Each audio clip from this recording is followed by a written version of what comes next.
Calculator create गर्ने मतलब simple खालको क्याल्कुलेटर जसले चाहिँ हाम्रो प्लस माइनस मल्टिप्लिकेसन डिभिजन अनि रिमाइन्डर फाइन्ड गर्न हेल्प गर्नेछ with the help of C programming. ढिला नगरी भिडियो सुरु गरौँ। त्यसको लागि कुनै दुईवटा अपरेटर्स चाहियो होइन। मैले अहिलेको लागि ए र बी मान्छु। तिनीहरूको डाटा टाइप इन्टिजर माने। इन्टिजरमा ए र बी भन्ने दुईवटा भेरिएबल छन् अनि तिनीहरू बिचमा रुट घटाउ गुणन भाग रिमाइन्डर सबै काम हामी गर्नेछौँ। सबभन्दा पहिला युजरबाट इनपुट लिनु पर्यो। त्यसको लागि प्रिन्ट एप लिनुभन्दा पनि पहिला भेरिएबल ए लिने अनि त्यसपछि कुन अपरेसन गर्ने हो त्यो लिने अनि त्यसपछि बी लिँदा नि भयो। नत्र दुईवटा भेरिएबल लिइसकेर अनि लास्टमा कुन अपरेसन गर्ने त्यो माग्दा नि भयो। मेरो विचारमा चाहिँ पहिला एउटा भेरिएबल अनि त्यसपछि कुन अपरेसन अनि फेरि अर्को भेरिएबल लिनु चाहिँ हेर्दाखेरि राम्रो देखिएला जस्तो लाग्यो। ए इज इक्वल टु गरेर यहाँनिर अब हामीले उसको डाटा माग्नु पर्यो। स्क्यान एफ गरेर त्यसपछि पर्सेन्टेज टी राख्नु पर्यो हाम्रो इन्टिजर डाटा टाइपको लागि। अनि यता पछाडि भनेको n% ए लिने भयौँ। अनि यही कुरालाई मैले कपी पेस्ट हान्छु तलतिर लगेर। यहाँनिर चाहिँ मैले बी इनपुट लिनेछु।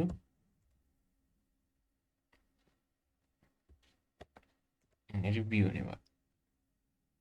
तर यो कुरा नदेखिकन यत्तिकै यो प्रिन्टएपको सट्टा सबै खाली छोडेर अनि बिचमा हामीले अपरेटर्स लिँदा नि हुन्छ। मैले अहिले भरे गर्छु यो कुराहरू, अहिले गर्दा कन्फ्युजिङ होला। अनि त्यस्तै गरी अपरेटर लिनको लागि चाहिँ अब हामीले यहाँनिर क्यारेक्टर युज गर्नुपर्ने हुनसक्छ। एउटा क्यारेक्टर लिएर क्यारेक्टरको नाम चाहिँ क्यारेक्टर भन्दा नि एउटा अपरेटर राखिदिउँ न होइन, अपरेटर बेटर होला। अनि त्यस्तै गरी यहाँनिर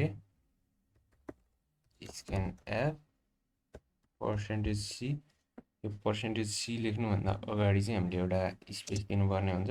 स्पेस दिएन भने के हुन्छ भन्दाखेरि यसले स्क्यान त गर्छ तर त्यहाँनिर स्क्यान गर्दै जाँदाखेरि यो स्पेसिङ नदिएको त्यहाँ पर्सेन्टेज सीले चाहिँ हाम्रो त्यो खाली स्पेसहरू हुन्छ नि केही नहानेको बेला पनि खाली स्पेस इनपुट लिइदिन्छ अनि हाम्रो भरे प्रोग्राममा एरर हुन्छ।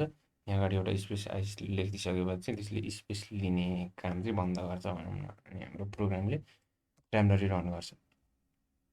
भनेपछि यहाँ पहिलो भेरिएबल लिइसकेपछि अनि त्यसपछि हामीले अपरेटर दिन्छौँ अनि त्यसपछि दोस्रो भेरिएबल दिन्छौँ। यहाँनिर प्रिन्ट एफमा इन्टर ओपिआरटी अपरेटर लेख्न छुटेछ। अनि यहाँनिर कुन कुन अपरेटरहरू अप्सनमा छ त त्यो पनि राखिदिनु पर्ला नि। माइनस कमा मल्टिप्लिकेसन कमा डिभिजन कमा मोडुलस, यति मात्रै एउटा चुज गर्ने छ युजरले। अनि यो साइन चाहिँ यहाँनिर राख्दिँदा बेटर होला। त्यसपछि हाम्रो इनपुट लिने काम जति यतिमा सक्यो होइन। इनपुट लिने काम सकेपछि अब हामीले चाहिँ स्विच स्टेटमेन्टको युज गरेर यो क्यारेक्टर जुन लिएको छ यो मध्ये त्यो अनुसार स्विच भएर हामीले तल अपरेसन गर्नु पर्यो नि त। त्यसको लागि SWITCH स्विचको युज गर्नुपर्ने हुन्छ। स्विच के को आधारमा स्विच गर्ने भन्दाखेरि हाम्रो अपरेटरको आधारमा स्विच गर्ने हो। पर्सेन्टेज सी त लेखेछु तर कम्प्लिट भएर नि रहेछ n% OPR अपरेटर होइन। अनि यसलाई अपरेटरको आधारमा हामीले स्विच गर्दैछौँ। यहाँ कर्ली ब्राकेट राख्नु पर्यो। त्यसपछि केस पछाडि यस्तो साइन राखेर अनि त्यस पछाडि यो राख्नुपर्छ। अनि यहाँ गएर बाँकी कुरा अपरेसनहरू गर्ने हो। यो भित्र चाहिँ यो इनपुट अथवा अपरेटर के हुँदाको केसमा यो काम गर्ने त भन्ने कुराहरू हुन्छ। जस्तै अहिले प्लसको केसमा हामीले के गर्नुपर्ने हुन्छ, प्लसको केसमा चाहिँ अब यहाँनिर अर्को थर्ड भेरिएबल चाहियो। यहाँनिर रिजल्ट राखिदिउँ। रिजल्ट इज इक्वल टु हाम्रो के हुन्छ ए प्लस बी हुन्छ। अनि फेरि प्रिन्ट गर्नु पर्यो print F sum is equal to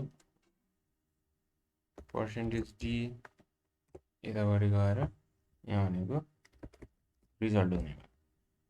यति गरिदिइसकेपछि हाम्रो यो केस सबै कुरामा सिमिलर सिन्ट्याक्स लाग्ने भएकोले मैले यसलाई यहाँदेखि यति कपी गरेँ भने चाहिँ मैले कन्ट्रोल बी हान्दै जाँदा सजिलो हुन्छ। माइनसको लागि, मल्टिप्लिकेसनको लागि, डिभिजनको लागि अनि रिमाइन्डरको लागि यति भइसकेपछि यहाँ चाहिने डाटा जति चेन्ज गर्छु मैले माइनस भयो अनि अपरेसनमा पनि माइनस गर्नु पर्यो। समको सट्टा सब राखिदिन्छु सब्ट्र्याक्सन, रिजल्ट यहाँबाट आउने रिजल्ट त्यही नै हुन्छ। त्यस्तै गरी एस्ट्रिक भयो हाम्रो मल्टिप्लिकेसनको लागि, त्यस्तै गरी यहाँ पनि एस्ट्रिक राख्नु पर्यो अनि समको सट्टा मल्टिप्लिकेसन लेखिदिन्छ प्रिन्टएफले। त्यस्तै गरी अर्को स्ल्यास भयो डिभिजनको लागि, यहाँनिर पनि स्ल्यास राख्नु पर्यो अनि सम होइन हाम्रो यहाँनिर डिभिजन डिभ राख्थ्यौँ, यो चाहिँ प्रिन्ट भन्ने कुरा भयो, त्यहाँ पुरै डिभिजन लेख्दा नै हुन्छ। अनि यो स्ल्यास भनेको हाम्रो मोडुलस अथवा रिमाइन्डर पत्ता लगाउनको लागि, अनि यहाँनिर चाहिँ मोड अथवा रिमाइन्डर लेख्न सकिन्थ्यो। यति गरिसकेपछि अब रन गराउँदाखेरि हाम्रो प्रोग्रामले काम गर्नुपर्ने हुन्छ। मैले ल कम्पाइल एन्ड रन गरेँ अनि रिजल्ट एस्ट्रिक बी छुट्या रहेछ है। अब रन गरौँ। ए इजिकल टु सोध्या अहिलेको लागि मैले 3 हानिदिन्छु। अपरेटर भनेको जस्तै अहिले मैले प्लस राखेर इन्टर गरिदिएँ अनि त्यस्तै गरी अब बी भनेको 5 राखिदिएँ। यति गरिसकेपछि यहाँनिर सबै कुराहरू प्रिन्ट भएछ। यसको एउटै कारण थियो, यहाँ हरेक केस राखिसकेपछि लास्टमा ब्रेक राख्नुपर्ने हुन्छ। यो चाहिँ स्विच केसको सिन्ट्याक्समै हुन्छ यो ब्रेक भन्ने कुरा, मैले त्यही छुट्याएको रहेछु। Control C, control B, control B, control B, control B. यति गरिसकेपछि अब काम हुने भयो। जस्तै अहिलेको लागि मैले 5 इन्टर अपरेटर भनेको डिभिजन राखिदिन्छु अनि त्यस्तै गरी अर्को भनेको 2 राखिदिन्छु। यो भयो भने 5/2 भनेको 2 अनि रिमाइन्डर 1 हुने भयो। इन्टिजरमा यसरी काम हुन्छ। यही तरिकाले हामीले बाँकी सबै अपरेटरहरूको काम गर्न सक्छौँ। यसरी स्विच केसको युज गरेर हामीले क्यालकुलेटर बनाउन सक्यौँ। त्यसको लागि मैले यो अलि राम्ररी देखाउनको लागि यो स्क्यान प्रिन्टएफ जति हटाएर सिम्पली त्यहाँ माथि अपरेसनहरू मात्रै हामीले बुझेर हाल्यौँ भने पनि यसले काम गर्छ यता। जस्तै F11 अनि अहिलेको केसमा चाहिँ 6 - 7 यस्तो गर्नु पर्यो भने डाइरेक्ट एन्सर आउने भयो।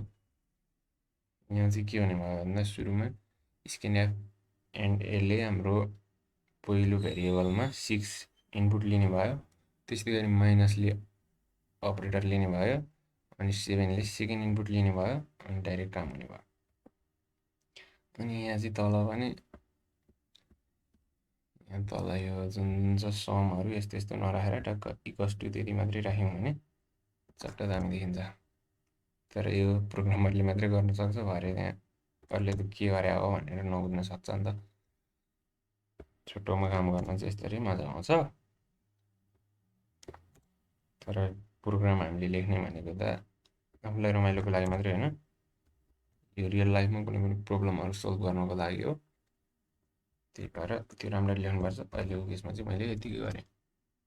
4/3/4 भनेको इजिकल टु 12 भयो। त्यसको लागि माथि राम्ररी इन्स्ट्रक्सन दिएर यसरी पनि हामीले काम गराउन सक्छौँ। ल यो प्रोग्राममा यति नै थियो। मलाई लाग्छ यति भइसकेपछि तपाईँले क्यालकुलेसन सम्बन्धी यो सीको सिम्पल क्यालकुलेसन अनि इफ एल्स स्विचहरू राम्ररी गर्न सक्नुहुन्छ होला। र म नेक्स्ट भिडियोहरूमा लुपिङहरूको कुराहरू पनि लिएर आउनेछु। त्यसपछि प्याटर्न प्रिन्टिङ आउँछ, त्यो चाहिँ इक्जामको लागि सबसे इम्पोर्टेन्ट एउटा सधैँभरि नै आइरहन्छ भनौँ न। 3-4 मार्क्सदेखि लिएर 8 मार्क्स 9 मार्क्ससम्मको क्वेसन आउँछ त्यसबाट। ती कुराहरू पनि म गर्दै जानेछु। यो भिडियोमा चाहिँ यति नै भयो। धन्यवाद।